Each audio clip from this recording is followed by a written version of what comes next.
घरात एखादा खास दिवस असो किंवा पाहुण्यांचे आगमन असो, त्या दिवशी जेवणात पनीरची भाजी असेल ना, तर जेवणाची शोभाच वाढते. आता हीच पनीरची भाजी मी अगदी साध्या आणि सोप्या पद्धतीने बनवणार आहे. व्हिडिओ आवडल्यास नक्की लाईक करा. बघा, त्यासाठी मी इथे 2 मोठ्या आकाराचे टोमॅटो कापून घेतलेले आहेत. तसेच 2 कांदे, आलं, लसूण आणि काही काजू घेतलेले आहेत. तसेच 200 ग्राम पनीरसुद्धा घेतलेलं आहे. आता अगदी साध्या आणि सोप्या पद्धतीने आपण ही पनीरची भाजी बनवणार आहोत. आता इथे गॅसवर मी एक कढई गरम करायला ठेवून त्यात तेल ओतले आहे. तेल गरम झाले की गॅस कमी करायचा आणि त्यात पनीरचे तुकडे आपल्याला तळून घ्यायचे आहेत. छान सोनेरी रंग येईपर्यंत आपल्याला हे पनीरचे तुकडे तळून घ्यायचे आहेत. त्यावेळी गॅसची फ्लेम मंद असावी हे लक्षात ठेवा, कारण पनीर कढईला चिकटले जाणार नाही याची सुद्धा काळजी घेऊया. आता पनीर छान सोनेरी रंगावर तळले गेले की त्यामध्ये आपण कांदासुद्धा तळून घेऊयात.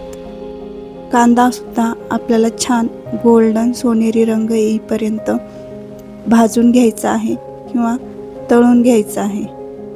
फार डीप फ्राय नाही, पण तेलावरती आपल्याला तो परतवून घ्यायचा आहे. बघा, अशा पद्धतीने कांदासुद्धा आपला छान परतला गेलेला आहे. त्यामध्ये टोमॅटोसुद्धा आपण छान मऊ शिजवून घेणार आहोत. टोमॅटो छान मऊ होईपर्यंत आपल्याला त्यामध्ये शिजवून घ्यायचे आहेत. त्यात मी थोडे मीठसुद्धा टाकलेले आहे आणि परतवून घेत आहे. आता त्यामध्ये आलं, लसूण आणि काजूचे तुकडेसुद्धा टाकणार आहे. यामुळे ग्रेव्हीला छान थिकनेस येतो. आता बघा, हे छान एकजीव करून आपल्याला याचे वाटण करून घ्यायचे आहे. आता हे वाटण छान बारीक वाटून झाल्यानंतर मी परत गॅसवर एक कढई गरम करायला ठेवली आहे. त्यामध्ये तेल टाकून मी जिरी, तमालपत्र, दालचिनी आणि चक्रीफूल हे खडे मसाले टाकलेले आहेत आणि ते छान परतवून घेत आहे. त्यानंतर वाटून घेतलेली ग्रेव्ही मी त्यामध्ये टाकून तीसुद्धा छान तेल सुटेपर्यंत परतवून घेणार आहे. आता या भाजीला जास्त मसाले टाकलेले घरात आवडत नाहीत, त्यामुळे मी कमी मसाल्यातच करत आहे. त्यानंतर मी इथे हळद, काश्मीरी लाल मिरची पावडर, गरम मसाला आणि पनीर मसाला एवढेच मसाले वापरलेले आहेत आणि ते सुद्धा मी छान या ग्रेव्हीमध्ये तेल सुटेपर्यंत परतवून घेणार आहे. त्यानंतर आवश्यकतेनुसार तुम्ही पाणी ओता.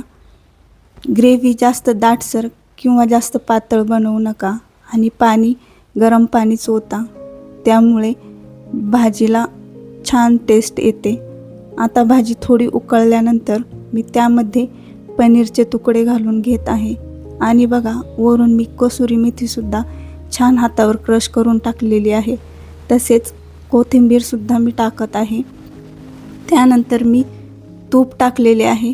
तुमच्याकडे साई असेल तर ती टाका आणि छान भाजी बनवा. बघा, अशा पद्धतीने आपली मस्त पनीरची भाजी तयार झालेली आहे. व्हिडिओ कसा वाटला ते नक्की सांगा.